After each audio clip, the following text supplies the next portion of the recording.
Buenas tardes, Stan. ¿Me pueden escuchar bien? ¿Cómo están? Tanto tiempo. Las prácticas creo que hizo que nos retrasáramos un poco, por lo menos conmigo. Después tuve inconvenientes personales, después de salud. Entonces, parece que se puso todo de acuerdo para que no tengamos más clases, ¿verdad? Por lo menos conmigo, ¿verdad? Bueno, eh, mi idea era dar clase presencial, como le mencioné a Ica, ¿verdad? Pero nunca coincidía debido a que son alumnos del tanto octavo como noveno, por lo cual era un problema debido a coincidir de manera que nadie sea tan afectado, debido a que las prácticas ya iniciaron, ¿verdad? Y el octavo, ustedes tienen gineco y medicina interna, ¿verdad? Sin embargo, los del noveno presentan gineco, pediatría y cirugía. Entonces eso también dificultó bastante. Bueno, voy a colocar aquí para grabar y ya iniciamos. Ahí está. Hoy ya iniciaron, si no me equivoco, con el doctor Roberto y la doctora Amanda, referente a neuro, y después estaríamos pasando a digestivo. Entonces estaríamos desarrollando primero hoy síndrome convulsivo, pero vamos a hablar principalmente de epilepsia porque es imposible hablar de todas las convulsiones, es innúmeras, entonces enfoqué a la epilepsia, la que es la más común. Y también después estaríamos desarrollando miastenias gravis el siguiente jueves. Vamos a hacer también de manera virtual, por cuestiones personales tengo que viajar a Asunción. En realidad no personal, laboral en realidad, de la unidad central. Y vamos a hacer otra vez de manera online, eh, solamente por esta semana, después ya los días jueves a partir de las 11 de la mañana. Síndrome extrapiramidal, después si no me equivoco estaríamos hablando de úlcera gástrica, digestivo, eso es lo que me acuerdo bien, no me vienen otros. Bueno, enfermedad inflamatoria intestinal, creo que también me toca hablar. Y cuando hablamos de epilepsia, una patología bien compleja, bien conocida. Sin embargo, hay mucho rechazo de la sociedad contra la persona que sufre de epilepsia. Inclusive el paciente mismo se siente autorrechazado. Cree que la sociedad le va a rechazar. Trata de evitar que las personas sepan que el paciente sufre de epilepsia. Es una de las enfermedades más antiguas. Algunos con la vieja historia le llamaban, o por la forma de presentación le llamaban, algunos creían que estaban poseídos. Bueno, era también uno de los problemas. Por lo cual se vio después con el tiempo que era un trastorno en las señales de estímulos nerviosos, era bastante reiterativo. Vamos a estar hablando de lo que es el concepto, las causas, según la franja etaria, por lo menos nosotros, o yo por lo menos voy a enfocar aquí, referente a adultos, en pediatría van a ver que hay otras causas, la clasificación general, los diagnósticos, diagnóstico diferencial y el manejo ahora qué hacer, principalmente durante las crisis, ¿verdad? Porque el paciente viene, nosotros, médico general o médico de familia, en mi caso, o clínico, normalmente no somos nosotros los que cerramos el diagnóstico de epilepsia, pero nosotros como estamos de guardia, urgencias, el paciente llega por una crisis epiléptica, ¿verdad? O por una convulsión, ¿verdad? Al inicio no sabemos inclusive si es o no una epilepsia. Algo a tener en cuenta, no toda convulsión es epilepsia. Hay que hacer los diagnósticos diferenciales. Hay varias causas de convulsiones, patologías digestivas, cirrosis, por ejemplo, patologías renales, una insuficiencia renal aguda, crónica, un TCE, un accidente cerebrovascular, tumores, es decir, hay múltiples causas de que el paciente presente convulsiones. Normalmente el paciente no va a decir, o los familiares, no va a estar mencionando mi hijo, mi hermano, mi papá tiene convulsión, sino que normalmente aquí suele decir, tuvo un ataque. Esa es la forma más común con que se expresa normalmente los familiares, ¿verdad?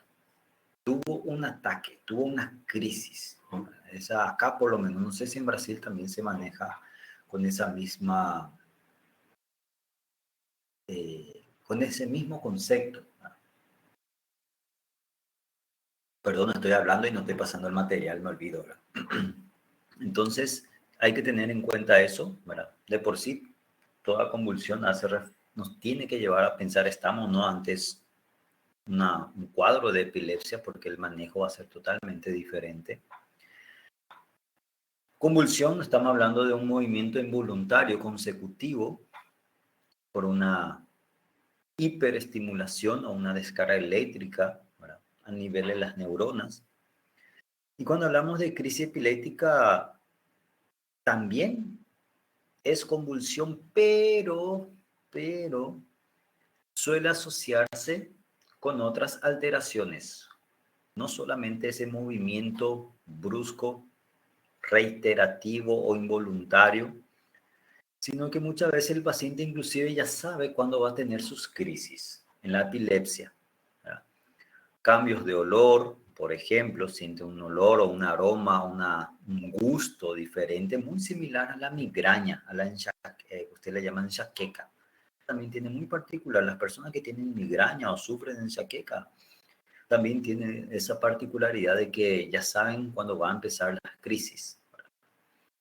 Alteraciones sensoriales, psíquicas, ¿verdad? Normalmente ya antecede a la descarga y después viene ese movimiento brusco, inclusive puedo utilizar el término asustador, porque la primera vez que yo he visto una convulsión, no era ni estudiante de medicina, tenía 17 años, y normalmente impacta, ¿verdad? Yo me asusté bastante, no supe qué hacer, ¿verdad? Después sí, una vez que estando en la carrera ya era bastante más lógico, común, por así decirlo, no es normal, ¿no? Pero uno ya sabe qué esperar ante una crisis. Pero para una persona no relacionada al área de la salud es importante debido a que está el tratamiento. Normalmente la epilepsia tiene un tratamiento farmacológico, quirúrgico, pero también es importante saber qué hacer ante las crisis.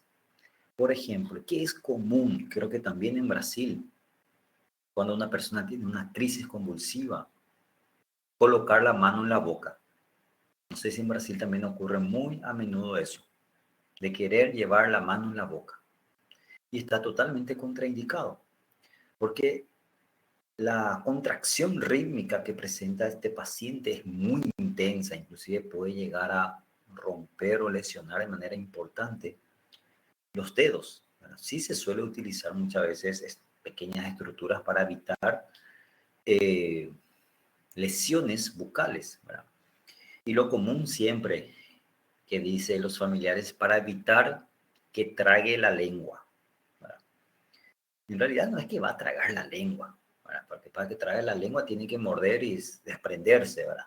Pero es una forma de expresión bastante común, pero normalmente lo que ocurre es un movimiento también de los músculos de la lengua que hace que se retrae y genere una obstrucción de la vía aérea. Entonces, a eso denominamos crisis epiléptica y convulsiones, simplemente movimientos involuntarios. La epilepsia, ya estamos hablando del trastorno específico, donde podemos tener una causa, es decir, nosotros en la urgencia, porque nuestro enfoque va a ser urgencias, como médico general, porque somos nosotros los que recibimos al paciente, estabilizamos, si hay necesidad internamos, o encaminamos de manera por consultorio al neuro. Entonces, epilepsia es cuando tenemos una causa propiamente dicha, ¿verdad? Cosa que tenemos que, o el neuro tiene que estar investigando. Síndrome epiléptico hace referencia cuando ya se evalúa todo el paciente a través de métodos complementarios. Porque nosotros en urgencia, normalmente máximo vamos a pedir laboratorios de rutina, sangre, orina, electrolitos. Sin embargo, para poder confirmar el diagnóstico necesitamos métodos como el electroencefalograma.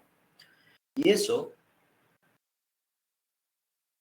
normalmente nosotros en la urgencia no tenemos, solamente cuenta el neuro. Entonces, cuando se realiza todos esos estudios para poder decir la causa, las alteraciones a nivel encefálico y el pronóstico del paciente, ahí se puede utilizar el término síndrome.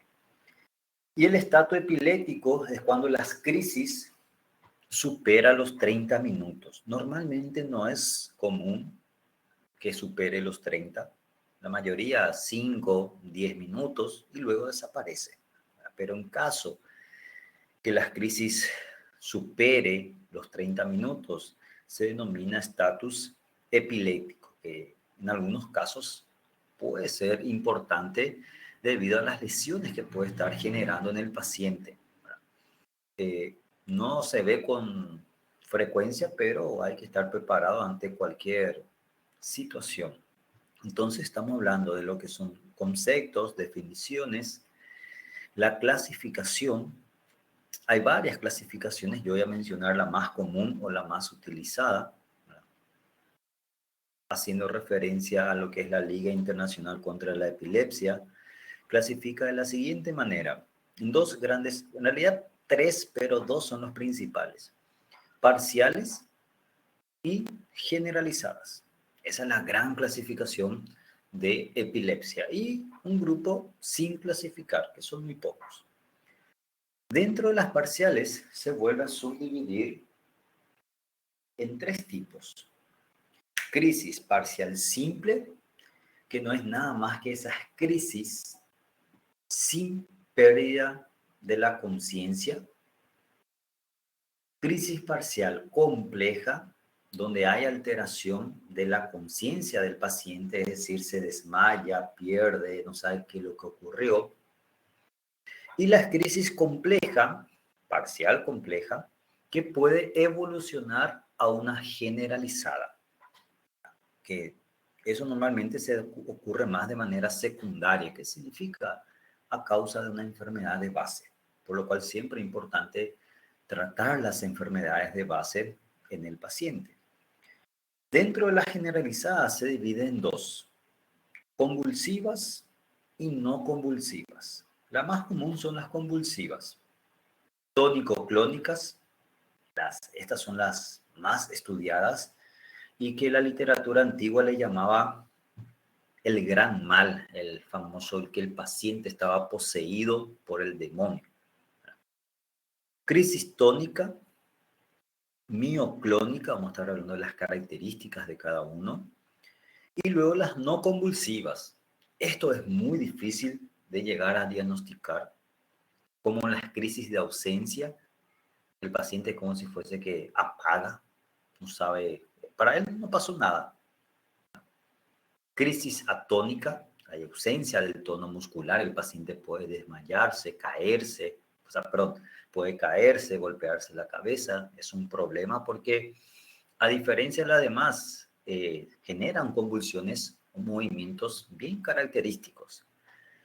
Algunas otras formas de sin clasificar llegan a ser, por ejemplo, esas convulsiones que aparecen en forma, o esas crisis que aparecen en formas de tic nerviosos, ¿verdad? O en formas de risas, ¿verdad? Algo que es ficticio, pero voy a mencionar, por ejemplo,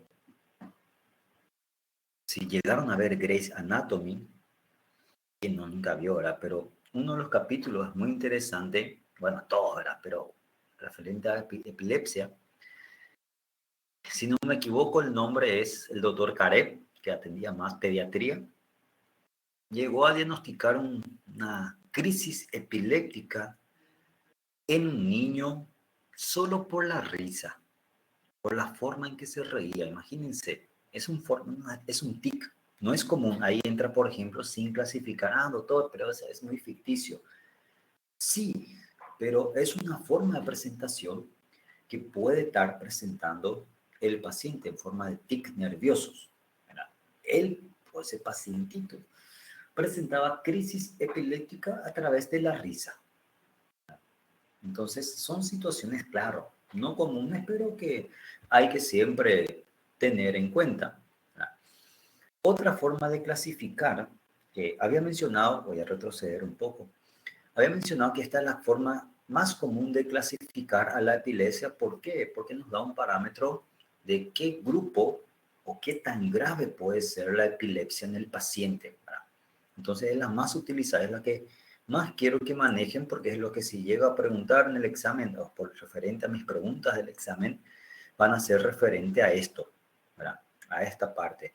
Háganme recordar después, Ica, de colocar en la plataforma, ¿verdad? El material, así ya tienen también, por favor, hacerme recordar.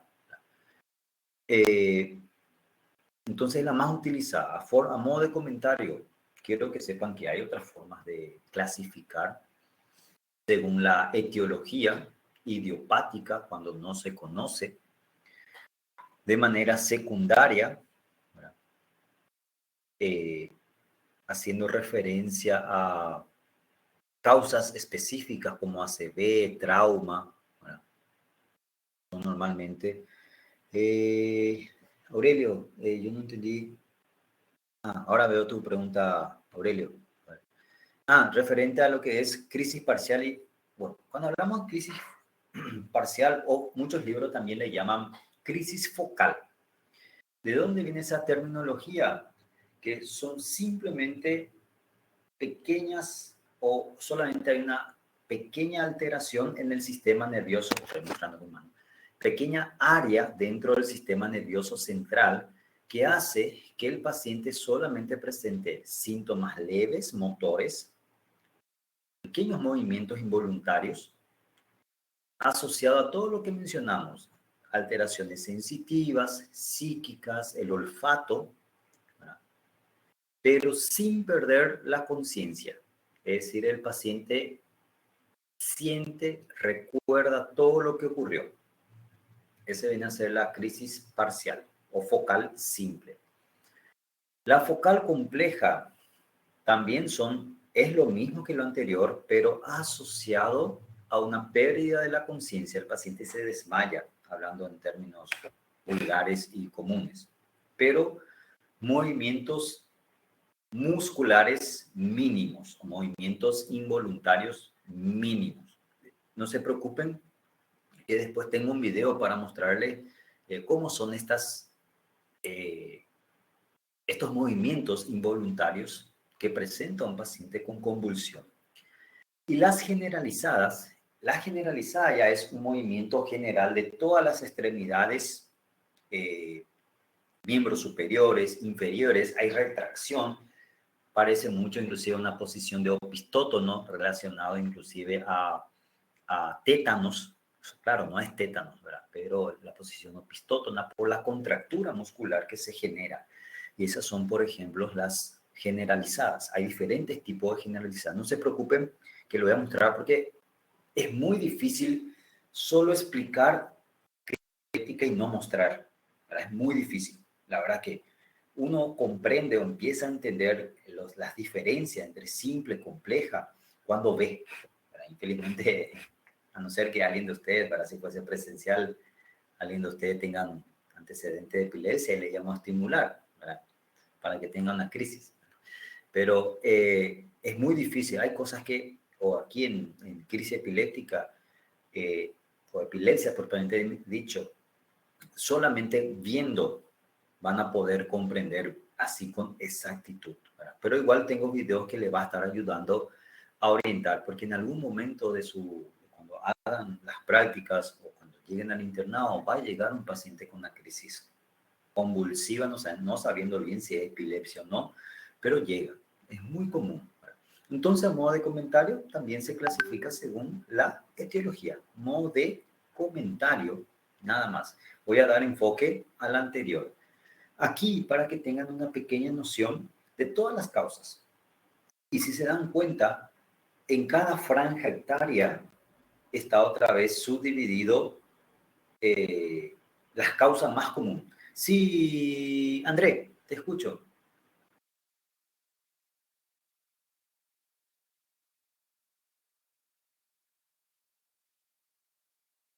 André, levantaste la mano, no sé si fue sin querer queriendo o como dice nuestro amigo Charles. Ah, bueno, tranquilo, tranquilo. Aquí, por ejemplo, este me gustaría que manejen más inclusive. ¿Verdad? Van a ver que está en negrita las causas más comunes. Por ejemplo, en neonatos, niños recién nacidos, hipoxia, ¿verdad? Y relacionado a alteraciones perinatales, es decir, al parto. Raramente trauma, que caiga el niño, no es común. Después de un año, perdón, desde un mes a 12 años, cuadro febril. Por eso que en niños, lo ideal, evitar fiebre alta, mayor de 39 grados, dipirona intramuscular, no hay mucho que pensar, ¿verdad? Niños menores a 12 fácilmente tienen tendencia a generar o puede generar convulsiones de origen febril.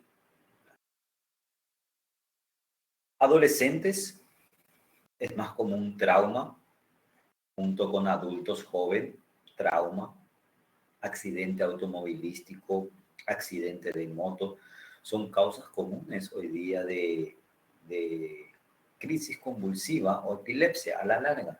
Bueno, entonces, traumatismo en esa franja etaria. Personas de 40, 50 años, normalmente es más común un accidente cerebrovascular. No es tan común que un paciente de 70 años ande en moto. Es más común que sufra un accidente cerebrovascular. O tumores, también puede ser. Yo llegué a tener dentro de una familiar mía, llegó a tener un tumor, un meningioma para ser más específico, que se manifestó con dolor de cabeza, cefalea. Ese un cefalea crónico. Siempre iba al médico, mejoraba, no mejoraba, se hizo su tomografía simple de cráneo, todo normal, no salía nada. Después un médico le pide una tomografía de cráneo con contraste. Ah, pequeño tumor, muy pequeño, ¿verdad? Donde ya se programó toda la cirugía y previo a la cirugía, 2 semanas antes, convulsión. Empezó a convulsionar por el tumor. Entonces también puede darse. Van a ver que hay otras causas. Por ejemplo, en adolescentes, infecciones, solamente que no es tan común. Adulto joven, alcoholismo, por ejemplo, ¿verdad? O drogas. Solamente que aquí el consumo de drogas no es tanto como para desarrollar crisis convulsiva. ¿Verdad? No digo que no se consume, sino que por los tipos de drogas que se consumen, nada más. Entonces, varía mucho según las causas y según la franja etaria. En pediatría van a dar mucho enfoque a las crisis convulsivas de origen febril. ¿Verdad? Es la principal causa. Bueno, ¿qué ocurre? ¿Por qué un paciente desarrolla una crisis o esos movimientos involuntarios? Porque hay un desequilibrio entre lo que es entre la nivel neuronal de los encargados de excitar a la neurona y de los de inhibir. En este caso, ¿qué ocurre? Predominan los neurotransmisores excitatorios. O en todo caso, si no es que no hay mayor liberación de neurotransmisores excitatorios, es lo opuesto. Hay una disminución de los encargados de inhibir las señales neuronales. Uno de los dos, o aumenta los neurotransmisores excitatorios o lo opuesto, o disminuye, pero hay un desequilibrio. La balanza pesa principalmente hacia los neurotransmisores excitatorios. Dentro de los neurotransmisores excitatorios tenemos, por ejemplo, glutamato, aspartato, la entrada de sodio, calcio, dentro de la membrana celular que genera todo el potencial y liberación de las señales sinápticas, son los encargados de excitar a las neuronas y por ende a la fibra muscular. Del otro lado, el encargado principal de inhibir, GABA, es el principal neurotransmisor que se encarga de inhibir, que muchas veces genera pasaje, ¿verdad?, de cloro y por ende de potasio, ¿verdad? Pero el GABA es el principal inhibitorio, es decir, hay una disminución del neurotransmisor GABA. Algo ocurre con este neurotransmisor que no hay, por lo cual predomina los neurotransmisores excitatorios. Y ahí el paciente empieza a tener esos movimientos rítmicos involuntarios. Es decir, cuando el paciente, o desde el punto de vista fisiopatológico, cuando hay una descarga eléctrica, en donde se altera el potencial, donde hay un desequilibrio relacionado al potencial eléctrico, esto se va a estar propagando por todas las neuronas y va a estar generando las contracciones musculares en el paciente. Entonces, desde el punto de vista patogénico, es un desequilibrio entre excitación con neurotransmisores excitatorios que están aumentados o disminución de los inhibitorios. Uno de los dos. ¿De qué va a depender esto? De nuestra causa. ¿Cuál es la causa que genera la epilepsia? Por eso que no se puede hablar de uno en específico, sino que hay que hablar de manera amplia o general, ¿verdad? Porque no hay solamente una causa. Imagínense si vamos a estar estudiando todas, voy a retroceder un poco, todas estas causas. No vamos a terminar nunca. Porque teniendo en cuenta que nuestro objetivo, o mi objetivo por lo menos de epilepsia, es saber identificar, es manejo de urgencias, saber identificar, saber qué hacer con el paciente y encaminar al neuro. O si estabilizamos por consultorio, ambulatorio, o si internamos e igual interconsulta con neuro. Porque esa es la realidad de epilepsia. Un médico general, clínico general, no trata a un paciente para mantenimiento de epilepsia. Lo que mencionamos acá solamente es un esquema relacionado a cómo ocurren estas contracciones rítmicas involuntarias del músculo. O aumenta, o aumenta relacionado a la actividad eléctrica, relacionado a una hiperexcitación por los diferentes canales que ya mencionamos, o hay una disminución de los encargados de inhibir, entre ellos, un poquito de activar mi lápiz, entre ellos principalmente el GABA, que es el neurotransmisor más relacionado a la inhibición.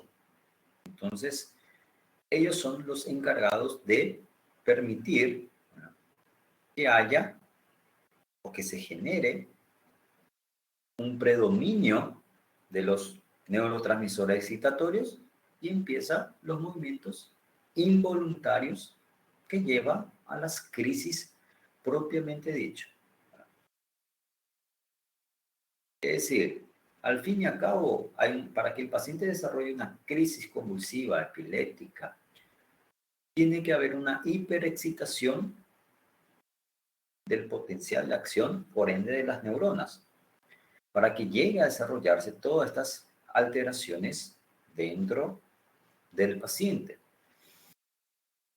Algunas literaturas le clasifican en causas agudas o crisis comiciales. ¿A qué hace referencia a esto? Por ejemplo, hay también factores que pueden desencadenar unas crisis. Hoy día, el principal factor aquí, No solamente para epilepsia, creo que para todas las enfermedades. ¿Qué es lo que nos genera el estrés? El sábado, no sé si fue coincidencia de la vida, ¿verdad? Pero estaba de guardia y me llega una paciente por crisis convulsiva. Ya no estaba durante las crisis, la paciente extraída por los padres, en el cual ya estaba lúcida la paciente. Y estaba, cuando se bajó, cuando llegó a la urgencia, estaba todo sucio. Yo pensé que desarrolló un accidente automovilístico, ¿verdad? Y me dice la mamá, tuvo un ataque. La mamá llorando, desesperada. Y son factores que empeoran la situación. Entró en urgencias, oxígeno, signos vitales, todo estaba con taquicardia, saturaba bien, pero estaba un poco agitada, nada más. Como siempre solo cariño terapia. Empecé a hablarle, a interrogarle, ella no se recordaba de nada. Le preguntaba a la mamá, peor todavía, ella no sabía de nada, estaba más desesperando, llorando, y le dije, mira señora, mejor que salgas afuera porque eso va a alterar más a tu hija. Salió afuera. Pasó el papá me explica que ella es epiléptica, hace uso de una carbamazepina y hace 2 años dejó de tomar su medicamento. ¿Por qué? Porque se fue al médico natural y le dijo que ella estaba curada y que ya no hacía falta. Desarrolló una crisis, estrés justo después de cuando estaba más tranquila, interrogando. Menciona que últimamente anda más estresada, preocupada por cuestiones familiares. Una adolescente de joven, 23, 24 años, si no me equivoco, en el cual el ambiente familiar es lo que más estresaba. Después vino casi toda la familia, unos 7, 8 personas, y ellos son los que más estresaban a la paciente. Mi enfoque fue tratar a los familiares para que la paciente esté tranquila, porque si no, son factores precipitantes o desencadenantes a desarrollar las crisis. Las crisis agudas, sintomáticas, ¿cuáles son las causas? Normalmente está relacionado a la tercera edad, ancianos, ¿verdad? Como accidente cerebrovascular principalmente, ¿verdad? Esa es la principal causa de las crisis, otros síntomas, porque no vienen solamente por crisis convulsiva. Y así también las crisis remotas o no provocadas están relacionados a accidente cerebrovascular, porque nadie provoca un accidente cerebrovascular, inclusive mal llamado accidente cerebrovascular. Aún sigo utilizando esa terminología por un hábito, ¿verdad? Hoy día acá en español le llamamos SB, enfermedad cerebrovascular. Ya salió el término accidente cerebrovascular. Entonces, normalmente en las personas de edad son las causas más relacionadas a desarrollar las crisis propiamente dichas. Hay otras que no voy a ni mencionar porque si no, no vamos a estar terminando, ¿verdad? Pero que algo que sí quiero mencionar, TCE, ¿verdad? Porque aquí en Paraguay es un problema. Los del noveno semestre que ya iniciaron cirugía van a estar viendo muchos pacientes, no hace falta inclusive ver, ¿verdad? Creo que los del octavo también van a ver que un problema son los accidentes de moto sin el uso de casco, que termina con un TCE. ¿Verdad? Ese sí es un problema aquí para desarrollar las crisis convulsivas, ¿verdad? Bueno, pero hay muchísimas causas, no voy a, como pueden ver, son todas causas, ¿verdad? Por ejemplo, acá dice infección del sistema nervioso central, entre ellos, por ejemplo, el más común, meningitis. ¿Verdad? Pero meningitis es un tema totalmente aparte, ¿verdad? Entra en infectología, van a dar esto en pediatría, que es donde más se suele ver, como dicen ustedes, el surto, ¿verdad? El brote. Bueno, entonces, la clasificación más recomendada que había mencionado, parcial, compleja, como mencioné también, otros libros le llaman focal, ¿verdad? Haciendo referencia a que solamente una pequeña porción del sistema nervioso o de las neuronas son las afectadas. Por lo cual los síntomas son más leves, por así decirlo. Entre simple y compleja, ¿dónde está la diferencia? Alteración de la conciencia, nada más.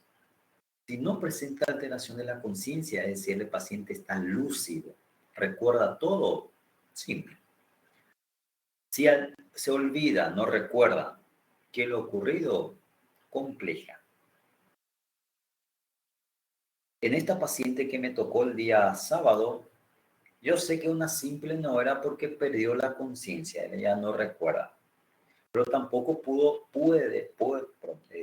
decir si es una generalizada, porque como no vi las alteraciones, los movimientos de la paciente, no puedo estar mencionando, sería una forma bastante errónea de mi parte. Luego tenemos las complejas, pero las generalizadas. Como mencionamos, ahí tenemos las convulsiones, las convulsivas y no convulsivas. No convulsivas son dos, atónica y de ausencia. Y las convulsivas, tónico-clónicas, bien conocido como el gran mal, mioclónicas y tónicas, que son las tres formas más comunes. Vamos a estar viendo cuáles son las características de cada una. Como dijimos, aquí llamamos parciales. Cuando hay una alteración o un movimiento involuntario, independientemente de la causa. Ojo, estas alteraciones relacionadas a focal focal o general, no están relacionadas a la causa, sino que al local de manera específica. La mayoría presenta normalmente alteraciones motoras, movimientos o contracciones de los músculos de la mano, brazo o pierna. Alteraciones sensitivas, a veces el paciente ya sabe si por ahí, no sé si alguien de ustedes sufre o tiene algún familiar, conocido, amigo, lo que sea, o ya vieron alguna vez crisis convulsiva o epiléptica. Normalmente los pacientes a veces antecede y puede decir voy a tener una crisis. Igual que cuando uno se va a engripar o va a desarrollar un síndrome gripal. Acá solemos decir creo que me voy a engripar porque ya empieza a tener rinorrea, molesta la garganta de repente, tos, para ya siente algo diferente. O no sé si usted sufre de enxaqueca. Lo que sufre de enxaqueca, migraña, también ocurre lo mismo, ¿verdad? Muchas veces se antecede a alteraciones olfatorias, gusto, por ejemplo, y ya sabe que vas a desarrollar una migraña. Puede presentar alteraciones visuales en formas de manchas negras, es lo más común, por ejemplo, o muchas veces relacionado en forma de tic nervioso. Por ejemplo, aquí abajo dice síntomas afectivos en forma de miedo o risa. Había mencionado en forma de tic nervioso. Había sido el paciente tiene una crisis convulsiva y muchos creían que era solamente el paciente estaba feliz o de repente contracturas rítmicas de la mandíbula.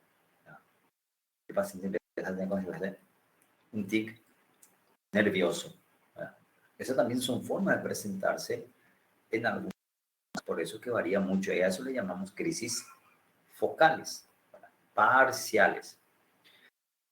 La simple, sin alteración de conciencia, y las complejas con alteración de conciencia, es decir, el paciente se desmaya, no recuerda, esa es la única diferencia. Y como mencionamos que algunas complejas puede evolucionar a una secundaria en caso de que no sea tratada, ¿verdad? En caso que persista esa hiperexcitación neuronal. Las crisis generalizadas, la clínica varía, ¿verdad? Pero es más común normalmente en los adolescentes. Es mucho más común dentro de los pacientes jóvenes, ¿verdad? Difícilmente llegue un paciente con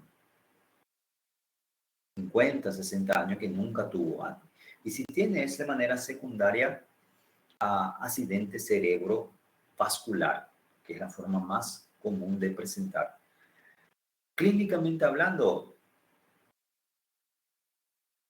también puede presentar lo mismo, movimientos involuntarios, bruscos, de la mano, brazo, piernas, no cambia nada.